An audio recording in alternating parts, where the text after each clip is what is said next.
Hello and welcome. इस वीडियो में I am going to attempt my first SBI PO prelims mock. मैं एक बैंकिंग एस्पिरेंट हूँ जो 2026 के एग्ज़ाम्स की तैयारी कर रहा हूँ और अपनी करंट लेवल ऑफ प्रिपरेशन को जज करने के लिए एक मॉक से बेटर क्या हो सकता है, कुछ भी नहीं। So I am going to attempt my first mock. Let's see how it goes.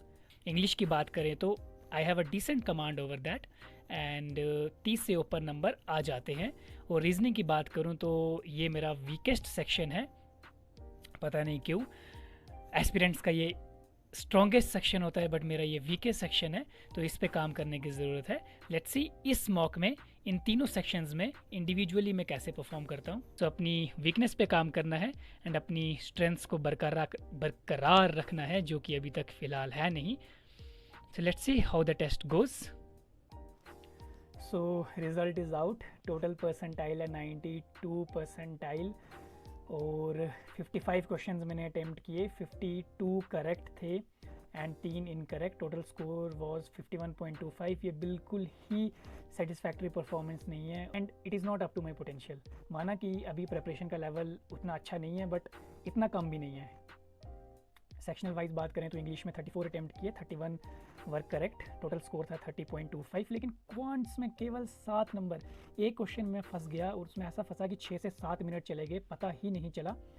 और उसके बाद अगला वाला क्वेश्चन करने लग गया तो उसमें भी कैलकुलेशन मिस्टेक, बिल्कुल प्रेशर जो पिछले क्वेश्चन का था वो अगले वाले क्वेश्चन में कैरी फॉरवर्ड हुआ एंड पूरा सेक्शन तबाह हो गया। जब मैं सेक्शनल मॉक देता हूँ क्वांट के तो उसमें 14 से 15 नंबर आ जाते हैं और कभी कभी 16-17 नंबर भी आते हैं, बट ये 7 नंबर बहुत कम है। रीजनिंग में भी बहुत कम है। एक पजल में फंस गया और ऐसा फंसा कि 4 से 5 मिनट उसमें चले गए। Total 14 marks only. अगर सेक्शनल रैंक की बात करें तो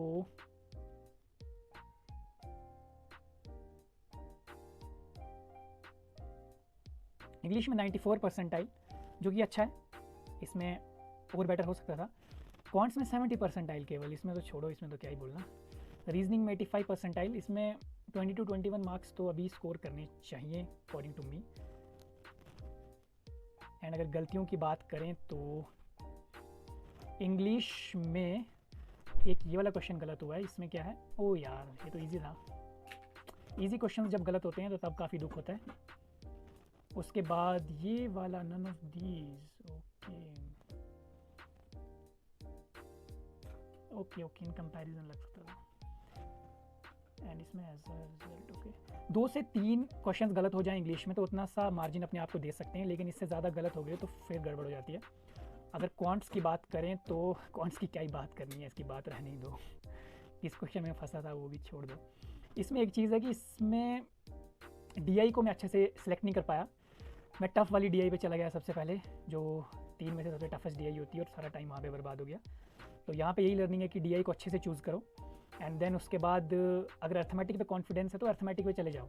ज़रूरी नहीं है कि DI पर ही रहो। अगले मॉक टेस्ट में इम्प्लीमेंट करने की कोशिश करूँगा। एंड रीजनिंग की बात करें तो इसमें भी कुछ खास बात करने को है नहीं। एक पज़ल में फंस चुका था एंड फिर उसके बाद मैंने पज़ल्स, ये देखो इस वाली पज़ल को मुझे 8 मिनट एंड 51 सेकेंड्स लगे। शायद यही वाली पज़ल थी जिसको मैंने फिर दूसरी बार बनाया। ऐसे तो नहीं चलेगा, इस तरह से तो मुश्किल है। तो इसमें भी प्रैक्टिस की ज़रूरत है। मैं कभी भी प्रीलिम्स पज़ल्स की रोज़ प्रैक्टिस नहीं करता, तो यही इधर से रिज़ल्ट मिलता है। तो कंक्लूजन ये है कि इंग्लिश में नंबर आ रहे हैं, इंग्लिश सही चल रही है, तो उसको छोड़ना नहीं है, उसको बरकरार रखना है। एंड अगर क्वांट्स की बात करें तो उसमें सेक्शनल मॉक्स देने हैं, टॉपिक क्विज़ देने हैं, सेक्शनल क्विज़ देना है। जब सर सॉल्व करवाते हैं क्वेश्चन तब तो सारे क्वेश्चन सॉल्व हो जाते हैं, खुद से ही सॉल्व हो जाते हैं या थोड़ी बहुत हिंट लेकर सॉल्व हो जाते हैं, लेकिन मेन तो मॉक टेस्ट में सॉल्व होना चाहिए और फाइनली एग्ज़ाम हॉल में सॉल्व होना चाहिए। उसके लिए ही पढ़ रहे हैं। तो सेक्शनल टेस्ट और देने पड़ेंगे क्वांट्स के। 7 नंबर लाना, this performance is totally bad. Reasoning की बात करें तो इसमें भी है कि रोज़ 4 ही पजल्स प्रैक्टिस करो, 3 से 4 केवल, बट रोज़ करनी है। अगर फ्लो टूटा तो नंबर गए। तो यही कंक्लूजन था। लेट्स सी आगे के मॉक टेस्ट में क्या रहता है। So thank you so much for watching. If you feel connected and want to prepare together for 2026 examination, so do subscribe the channel. We'll prepare together and crack it together. Thank you so much.